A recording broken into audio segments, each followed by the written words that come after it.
여러분 안녕하십니까? 저는 연세대학교 구약학 교수 박준서 목사입니다.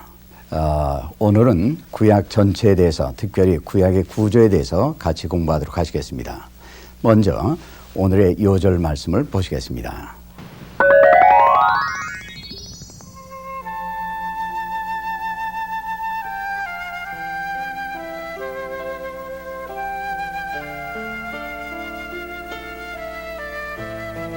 복 있는 사람은 악인의 꾀를 좇지 아니하며 죄인의 길에 서지 아니하며 오만한 자의 자리에 앉지 아니하고 오직 여호와의 율법을 즐거워하여 그 율법을 주야로 묵상하는 자로다. 저는 시냇가에 심은 나무가 시절을 좇아 과실을 맺으며 그 잎사귀가 마르지 아니함 같으니 그 행사가 다 형통하리로다.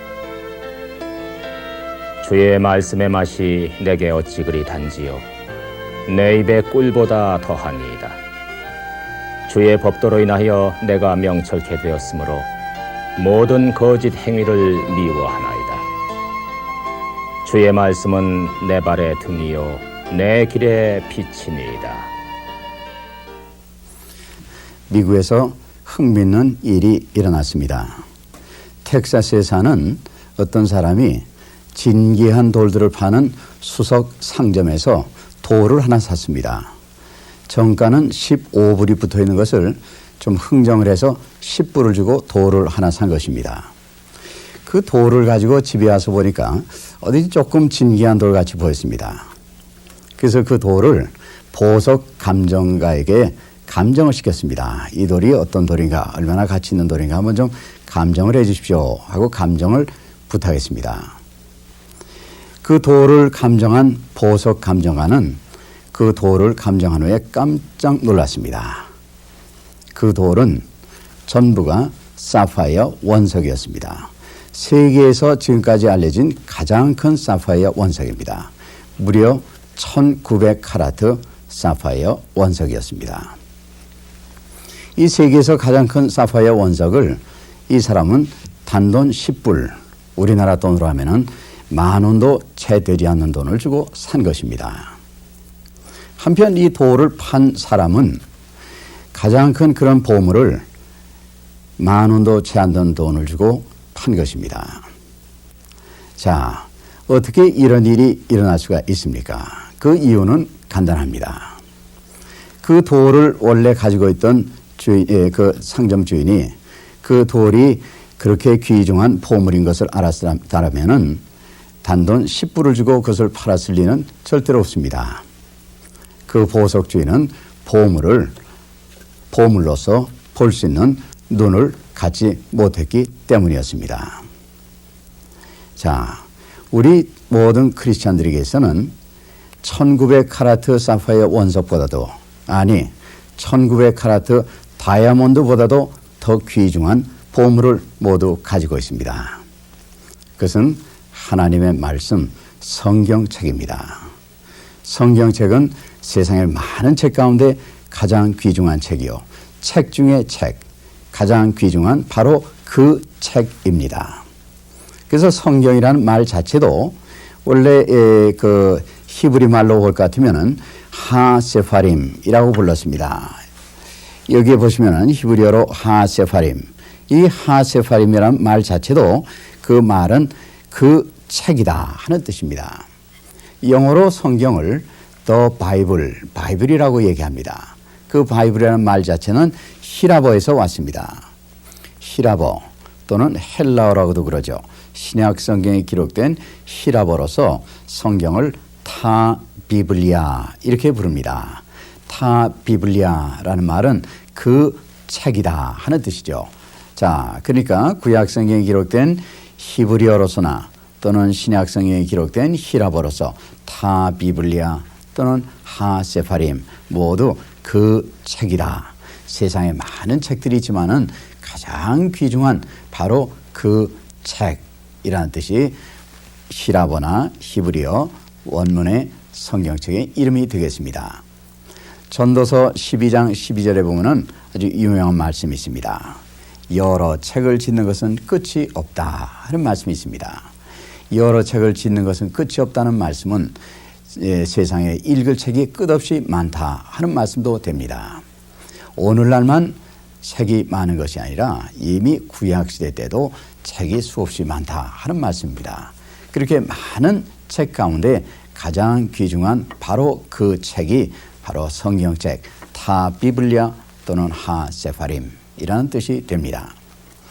자, 그런데 성경책은 구약 성경과 신약 성경 이렇게 두 부분으로 나눠집니다. 구약과 신약. 그래서 저희들이 이제 구약을 이제 공부합니다. 그럼 구약이다, 신약이다 하는 말씀은 성경책의 이름은 어디서 온 것인가?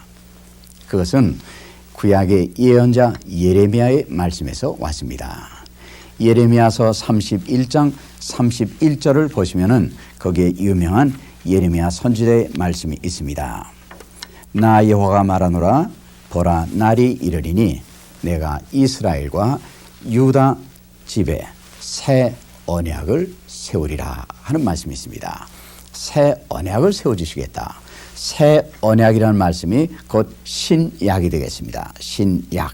그래서 새 언약, 신약이라는 말에 대비해서 옛 언약, 곧 구약이라는 말이 만들어졌습니다. 그래서 구약이다, 신약이다 하는 말의 책의 제목은, 책의 이름은 곧 예레미야 선지자의 말씀에서 왔다. 이렇게 기억하시면 되겠습니다.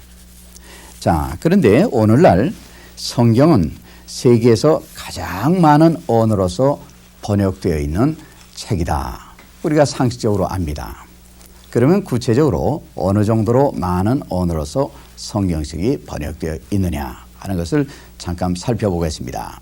성경 전체가 번역된 언어 수는 341개 언어입니다. 그 다음에 아직도 성경 전체는 번역되지 못하고 신약 부분만 번역된 언어도 있습니다. 그 언어가 822개 언어입니다.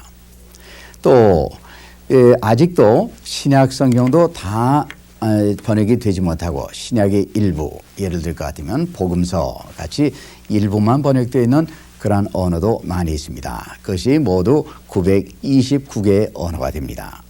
자, 그래서 성경 전체가 번역된 341개로부터 성경의 일부가 번역되어 있는 929개의 언어까지 모두 합치면은 성경 전체 혹은 성경 일부가 번역된 언어의 수는 가장 최근의 통계로서는 2092개의 언어로서 성경이 번역되어 있다 하는 것입니다. 자, 그러면은 오늘날 지금도 전 세계에서는 새로운 언어로서 성경을 번역하는 작업이 진행되고 있습니다. 이것은 매년 적어도 30개 혹은 40개 정도의 새로운 언어로서 매년 성경이 번역되고 있다 하는 것을 말해주는 사실입니다. 세상에 많은 책이지만은 성경책만큼 이렇게 많은 언어로서 번역되어 있는 책은 세상에 다시는 없습니다. 이 한 가지 사실만 보더라도 성경책은 책 중에 책이요 가장 귀중한 책이다 하는 사실을 알 수가 있습니다. 자, 그런데 오늘날 우리들은 성경책의 면에서 보면은 참 좋은 시대에 살고 있다 이렇게 얘기를 할 수 있습니다. 무슨 얘기냐면은 오늘날 성경은 우리가 읽고 있는 성경은 인쇄된 성경을 읽고 있습니다. 이 성경이 인쇄되기 전에는 인쇄술이 발달하기 전에는 성경은 손으로 일일이 필사해서 소위 필사본 성경을 읽을 수밖에 없었습니다. 성경을 손으로 일일이 썼을 그 당시에는 성경책 값이 엄청나게 비쌌습니다. 어느 정도로 성경책이 비쌌느냐? 필사본 성경책 값이 영국의 기록에 남아 있습니다. 1200년대, 그러니까 아직도 인쇄술이 발달하기 그 전 시대죠. 손으로 성경을 기록하던 그 시대에 성경책 한 권 값이 얼마로 기록되었냐면 65파운드다. 영국 돈으로, 그 당시에 영국 돈으로 65파운드다. 이렇게 기록되어 있습니다. 이 돈은 어느 정도의 돈이냐면은 그 당시에 한 사람이 버는 돈을, 보통 평균에서 버는 돈을 15년 동안 한 푼도 쓰지 않고 그대로 모았을 때 65파운드가 됩니다. 그러니까 15년 일해서 번 돈을 한 푼도 쓰지 않고 모아놓은 돈을 가지고 성경책 한 권을 살 수 있었다 하는 얘기입니다.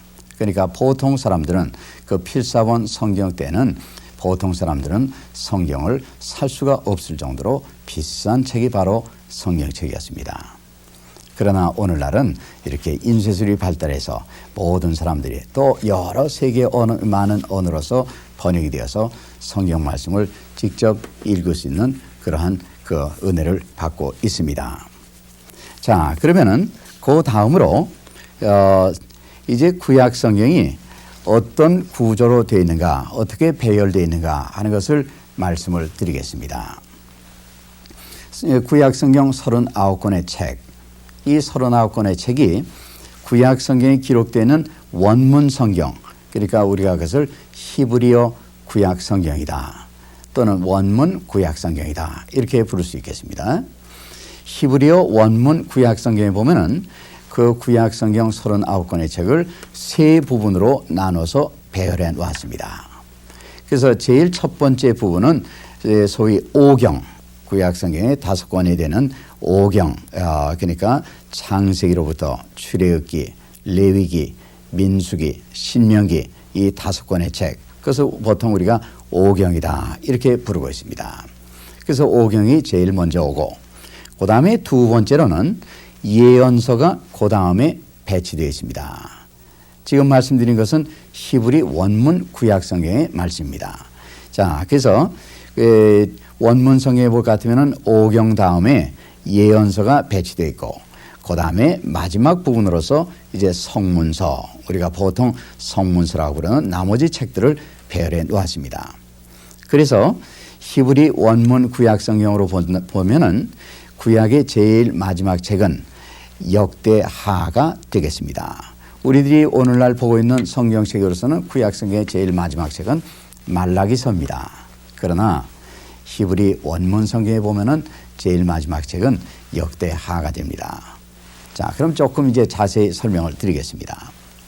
오경이란 말은 우리가 지금 현재 쓰고 있는 오경이란 말인데 말은 구약 성경에서 볼 것 같으면은 모세 오경이라든가 또는 모세 율법 또는 율법서 이렇게 보통 많이 부르고 있습니다.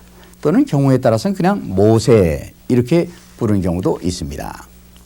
자, 그래서 오경하면은 모세 율법 또는 율법서 또는 경우에 따라서는 모세, 그러니까 출애굽의 지도자 모세일 뿐만 아니라 경우에 따라서는 모세 하면은 구약의 첫 번 5권이 되는 그 오경을 지칭할 때도 있습니다. 두 번째 예언서는 성경에 볼 것 같으면은 선지자의 글 또는 선지자의 글들 또는 그냥 경우에 따라서는 선지자 이렇게 부르는 경우도 있습니다. 자, 그래서 이렇게 보면은 예를 들어서 모세와 선지자다 이랬을 때 모세와 선지자 그러면은 경우에 따라서는 구약의 제일 핵심 부분에 있는 오경과 예언서를 지칭하는 경우가 됩니다. 누가복음 16장에 볼 것 같으면 16장 19절부터 보면은 우리 예수님의 중요한 말씀이 있습니다. 부자와 나사로의 말씀입니다. 두 사람이 이제 등장합니다. 한 사람은 아주 부자였고 한 사람은 거지 나사로입니다. 자, 그런데 죽어서 부자는 이제 불 붙는 뜨거운 곳에 갔고 거지 나사로는 아브라함의 품속에 갔다 하는 말씀이죠. 이때 그 부자는 너무도 고통 가운데 그 아브라함에게 간청을 합니다. 제게 형제 5이 아직도 살아있는데 나사로를 보내서 저같이 이런 곳에 오지 않도록 나사로를 하여금 얘기하도록 해주십시오 하고 아브라함에게 부탁했다, 청원했다 하는 얘기죠. 그때 아브라함은 그 말씀을 듣질 않습니다. 자, 거기에 계속된 말씀을 제가 누가복음 16장의 말씀을 한번 보겠습니다. 아브라함의 말씀이 뭐라고 그러는가 할 것 같으면은, 자, 아브라함이 가로되 저에게 모세와 선지자들이 있으니 그들에게 들을지니라. 자, 모세와 선지자가 있다 그랬습니다. 여기서 모세와 선지자는 곧 오경과 예언서를 말씀하는 것입니다. 그때 그 부자가 또 얘기합니다. 가로되 그렇지 아니하나이다. 아버지 아브라함이여 만일 죽은 자에게서 저희에게 가는 자가 있으면 회개하리이다. 즉 죽은 사람이 깨어나서 회개하라고 얘기한다면 틀림없이 회개할 것입니다. 그때 아브라함의 말씀이 가로되 모세와 선지자들에게 듣지 아니하면 비록 죽은 자 가운데서 살아나는 자가 있을지라도 권함을 받지 아니하리라 하셨다 하시니라. 이 말씀은 예수님의 말씀입니다. 여기에 모세와 선지자에게 듣지 아니하면 죽은 사람이 깨어나서 얘기하는 것도 듣지 않을 것이다. 여기에 모세와 선지자는 곧 오경과 예언서를 얘기합니다. 즉 구약의 핵심 부분이 되는 오경과 예언서 말씀을 읽고도 듣고도 깨닫지 못하고 회개하지 못하는 사람은 죽은 사람이 깨어나서 하는 얘기도 듣지 않을 것이다 하는 유명한 예수님의 말씀입니다. 자, 그래서 오경과 예언서 설명을 드렸습니다. 모세와 선지자. 그 다음에 나머지 전체는 이제 성문서라고 편의상 부릅니다. 성문서의 대표적인 책은 곧 시편이 됩니다. 자, 그래서 우리들이 편의상 얘기할 때는 히브리 구약 성경의 그 구조는 오경과 예언서와 성문서로 되어 있다. 이렇게 얘기를 할 수가 있겠습니다. 바로 이 구약 성경을 이렇게 세 부분으로 나누는 것은 우리 주님께서도 익히 알고 계셨고 또 사용을 하셨습니다. 누가복음 24장 44절에 보면은 주님께서 승천하시기 직전에 제자들과 나눈 대화의 말씀이 있습니다. 예수님께서 하신 말씀입니다. 또 이르시되 나는 곧 예수님을 지칭하는 말씀이죠. 내가 너희와 함께 있을 때 너희에게 말한 바 곧 모세율법과 그 다음에 선지자의 글과 시편에 나를 가리켜 기록된 모든 것이 이루어져야 하리라 한 말이 이것이다 하고 주님께서 제자들에게 말씀하십니다. 여기서 예수님께서 말씀하신 모세, 율법, 선지자의 글, 시편 이것은 곧 오경, 예언서, 성문서 즉 구약 성경을 얘기하는 것입니다. 그래서 구약 성경 이 3분법은 주님께서도 아셨고 또 직접 사용을 하셨다 하는 것을 저희들이 알 수가 있습니다. 자, 그런데 오늘날 우리들이 읽고 있는 이 성경은 이 순서 배열대로 순서가 배열되어 있지는 않습니다. 자, 그럼 우리들이 읽고 있는 이 성경은 어떤 배열 원칙에 의해서 배열되어 있느냐 하는 것을 보시겠습니다. 자, 우리들이 읽고 있는 성경은 지금 가지고 있는 이 성경은 번역된 성경은 3분법 원칙에 의해서 배열되어 있는 것이 아니라 네 부분으로 나눠져 있습니다. 그래서 보통 4분법이다 이렇게 얘기합니다. 자, 그러면 구약성경 저희들이 읽고 있는 구약성경은 맨 처음에 오경, 창세기, 출애굽기, 레위기, 민수기, 신명기 이렇게 5권의 책이 오는 것은 같습니다. 그래서 오경이 제일 먼저 오고 그 다음 부분으로는 무슨 책이 오느냐 하면은 여호수아로부터 시작해서 여호수아, 사사기, 룻기, 사무엘 상하, 열왕기 상하 쭉 해서 에스더까지 역사책이 오고 있습니다. 그래서 우리들이 그것을 편의상 역사서다 이렇게 얘기를 합니다. 그래서 오경 다음에 역사서, 그 다음에는 5권의 책이 옵니다.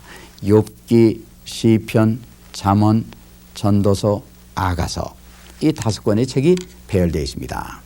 이 5권의 책은 한 가지 공통점이 있습니다. 그 공통점은 이 5권의 책은 모두 시로서 쓰여져 있다. 그것이 쓰여져 있는 그 형태가 시로서 쓰여 있다. 그래서 우리가 편의상 그것을 시가서 이렇게 부릅니다. 시가서. 이것은 우리가 편의상 부르는 명칭입니다. 그래서 시가서 5권, 욥기, 시편, 잠언, 전도서, 아가서 이렇게 이제 5권이 배열되어 있고 그 다음에 마지막으로 예언서가 옵니다. 그래서 이사야서로부터 시작해서 그 다음에 예레미야 쭉 해서 말라기까지 예언서가 이렇게 배치되어 있습니다. 자, 그래서 우리들이 현재 갖고 있는 성경은 히브리 원문 성경의 3부분으로 나누는 오경, 예언서, 성문서 이런 배열 원칙이 아니라 4부분으로 나눈 오경, 역사서, 시가서, 예언서 이 원칙으로서 4분법 네 부분으로 나눠져 있습니다. 자, 그러면은 언제 어떻게 성경의 배열이 원문 성경, 히브리 원문 성경에서 오늘날 우리가 보는 이런 네 부분으로 나누는 배열로 바뀌게 되었느냐.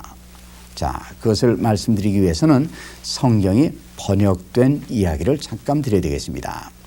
구약 성경은 말씀드린 대로 히브리어로서 기록되어 있습니다. 그러나 이스라엘 역사를 쭉 볼 것 같으면은 주전 우리 주님 오시기 한 300년대부터는 이제 언어가 바뀌기 시작합니다. 그래서 그 당시에 사람들이 썼던 언어는 히랍어입니다. 또는 헬라어라고도 그러죠. 신약성경에 기록된 히랍어를 사람들이 이제 사용하게 됩니다.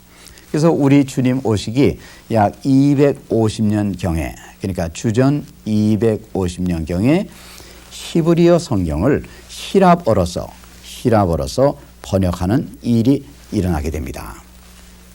그래서 구약 성경을 히브리어 성경을 히랍어로 번역한 그 히랍어 구약 성경은 제일 먼저 번역된 최초의 구약 성경 번역 성경이다. 이렇게 얘기할 수가 있겠습니다. 자, 이렇게 히랍어로 구약을 번역하는 과정에서 번역만 했을 뿐만 아니라 히브리어 성경을 히랍어로 번역만 했을 뿐만 아니라 이 순서 배열도 조금 달라지게 되었습니다.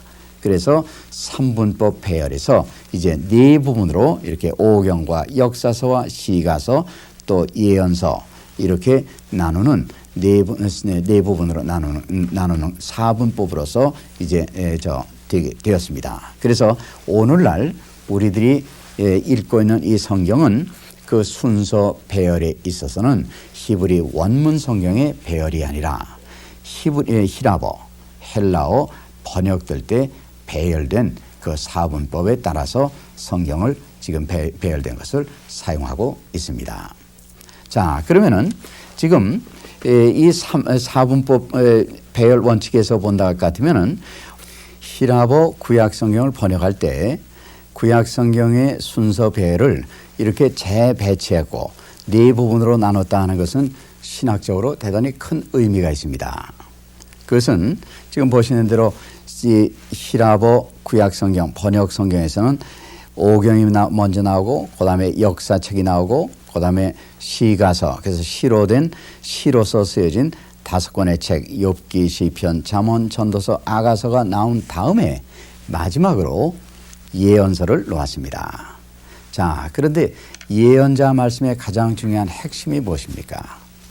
예언자 말씀의 가장 중요한 핵심은 앞으로 메시아 그리스도께서 오신다 하는 약속 예언의 말씀입니다. 자, 그래서 지금 이 4분법으로 보면은 이 메시아 그리스도께서 오신다 하는 말씀을 제일 마지막 부분에 놓아서 그 다음에 신약 성경 마태복음으로부터 시작되는 신약 성경의 말씀, 곧 예언자들이 말씀한 그 메시아 그리스도가 오셨다. 즉 예언이 성취됐다 하는 것을 말씀해 주고 있습니다. 그래서 이 4분법 배열 원칙은 신학적으로 볼 때 구약과 신약이 완전히 하나로서 이어질 수 있도록 예언서의 말씀이 제일 마지막에 구약성경에 배치함으로써 신약 성경과 이어질 수 있도록 구조적으로 그렇게 되어 있다. 이 말씀을 드릴 수가 있습니다.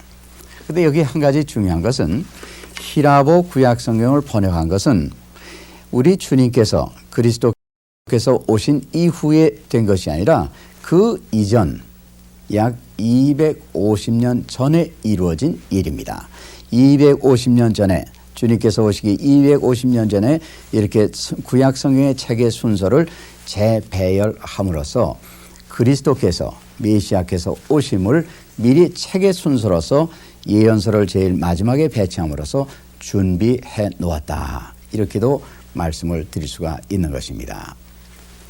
자, 그러면 그 다음으로 구약 성경이 본래 쓰여진 언어는 히브리어로서 쓰여져 있습니다. 그래서 구약 성경의 원문 성경은 히브리어 성경입니다. 그러면 구약 성경에 본래 쓰여지는 원문 성경, 구약 성경이 지금 남아있는 것이 있느냐, 즉 구약의 원본이 남아있는 것이 있느냐 하는 것입니다. 유감스럽게도 지금 구약 원본은 남아있는 것은 하나도 없습니다. 전부 손으로 필사된 사본만이 남아 있습니다. 자, 근데 지금 우리가 갖고 있는, 지금 남아있는 가장 오래된 구약 사본이 무엇인가? 즉 최고, 즉 가장 오래됐다 하는 말이죠. 최고의 사본이 무엇이냐 할 것 같으면은 바로 유명한 사해 사본입니다. 사해 사본은 1947년에 처음으로 발견되기 시작했습니다. 이스라엘 땅에 가면 사해가 있지 않습니까? 사해 그 서편 그 부분에, 사해 주변에 그 지역에는 동굴들이 대단히 많습니다. 지형적으로 동굴이 많은 그 지역인데 그 사해 주변의 동굴에서 쿰란이라고 부르는 그 지역의 동굴에서 사본이 발견되기 시작했습니다. 그래서 이제 고고학자들이 이제 열심히 그것을 발굴해서 많은 성경 사본들을 발견해 내었습니다. 그래서 우리가 보통 것을 사해 부근에서 발견되었다. 그래서 사해 사본이다. 이렇게 부르는 것입니다. 그래서 우리가 현재 갖고 있는 구약의 사본으로서 원본은 없고 사본 중에서 가장 오래된 사본은 곧 사해 사본이 됩니다. 그럼 사해 사본은 어느 정도로 오래된 것이냐? 지금부터 2000년 전의 사본이다. 이렇게 생각하시면 되겠습니다.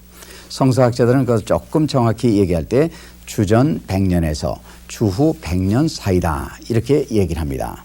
그러나 보통 우리들이 일반적으로 얘기한다면 2000년 전에 쓰여진 사본이다. 이렇게 얘기해도 과히 틀리진 않습니다.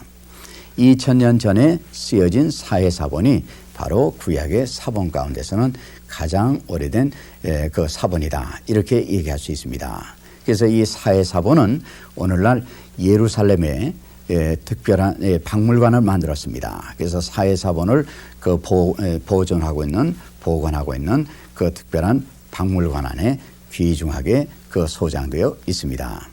자, 그러면 오늘 공부하신 것을 한번 정리해 보도록 하겠습니다. 우리가 성경이라고 부르는 그 성경책은 히브리어나 또는 헬라어, 히라버로서는 그 책 이름 자체가 그 책이다 하는 말씀을 드렸고, 또 구약과 신약이라는 그 책 이름은 예레미야 예언자의 말씀에서 나온 것이고, 또 성경책은 오늘날 가장 많은 언어로서 2092개에 이르는 언어로서 번역된 책이다 하는 말씀을 드렸습니다. 그리고 구약 성경이 어떻게 배열되어 있느냐 하는 말씀을 드렸는데, 히브리어 원문 성경에 보면은 세 부분으로 나누어져서 오경과 예언서와 나머지 책 전체, 그것을 편의상 우리가 성문서다 이렇게 부르고 이렇게 세 부분으로 나누어져 있다 하는 말씀 드렸고, 그 다음에 우리들이 보고 있는 이 구약 성경은 원문 성경 3문법에 따라서 배열된 것이 아니라 네 부분으로 나누어져 있다. 그래서 오경과 그 다음에 역사서, 그 다음에 시가서, 그리고 마지막으로 예언서, 이렇게 네 부분으로 나눠진 4분법 원칙에 의해서, 즉 이 히라버 성경으로 번역되는 그 단계에서 이것이 재배열된 원칙에 따라서 지금 배열되어 있다 하는 말씀까지 드렸습니다. 자, 오늘은 이만큼 저희들이 공부하고 다음 시간에는 구약 성경의 이 말씀의 가장 중요한 핵심이 무엇인가, 즉 구약 성경의 메시지의 핵심에 대해서 같이 공부하도록 하시겠습니다. 여러분 시청해 주셔서 대단히 감사합니다. 안녕히 계십시오.